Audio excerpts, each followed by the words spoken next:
বাংলাদেশের প্রধানমন্ত্রী জনাব তারেক রহমান, আপনি বিশ্বজয়ী হাফেজদের ওস্তাদের কথাগুলো শুনুন। 133টা দেশ ছিল মোট।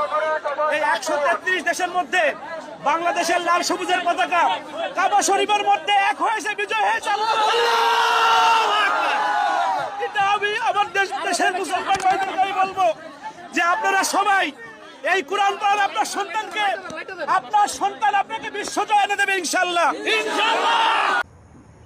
কাবা শরীফের মধ্যে লাল সবুজের পতাকা এককভাবে উড়ছে।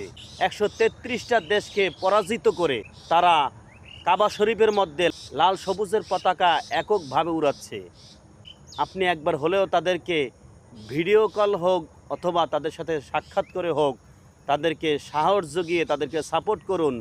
প্রত্যেকটা হাফেজদের অন্তরের মধ্যে একটা সাহস আসবে, বিশ্বের মধ্যে যে কোনো প্রতিযোগিতায় তারা অংশগ্রহণ করে লাল সবুজের পতাকা সারা বিশ্বের মধ্যে তারা উড়াবে।